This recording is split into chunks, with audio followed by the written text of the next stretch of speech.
Hello, my name is Luke, and I'll be talking about our recent work on incorporating robustness to uncertainty in the terrain into trajectory optimization for robot locomotion.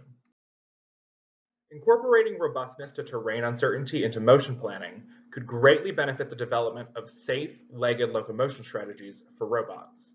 As Spot demonstrates in this video, unmodeled disturbances from the terrain, such as abrupt changes in friction due to banana peels, can cause robots to slip and fall.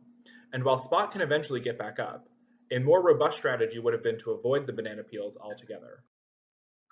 One common method for planning robot motion over terrain is called contact-implicit trajectory optimization. In this method, contact with the terrain is modeled through complementarity constraints on the states and the ground reaction forces in an optimal control problem.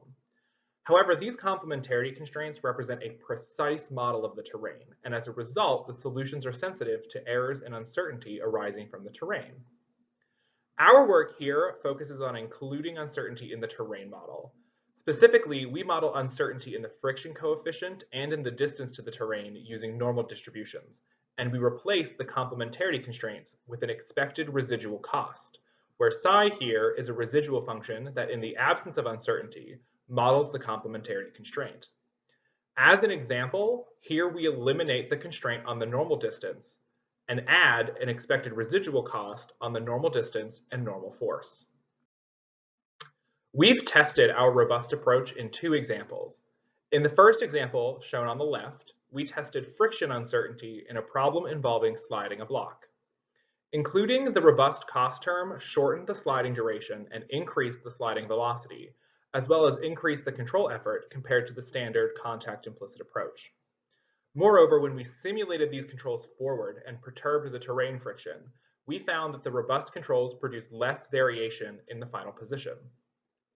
In our second example, we tested uncertainty in contact distance in a constrained hopping example, where this hopper can only move horizontally and only via contact with the ground. In this case, including the robust cost, which is shown by the orange example, produces more foot clearance than the standard approach. Moving forward, we plan to test our approach in examples with more complex locomotion dynamics. In some of our preliminary results, in which we've included both the friction and distance uncertainties, the robust cost produces a higher jump, shown here by the orange trajectory. Combined with our previous results, we believe that our robust cost biases towards solutions that avoid contact with the uncertain terrain. In our work, we've shown that incorporating uncertainty can be useful for generating terrain-robust trajectories.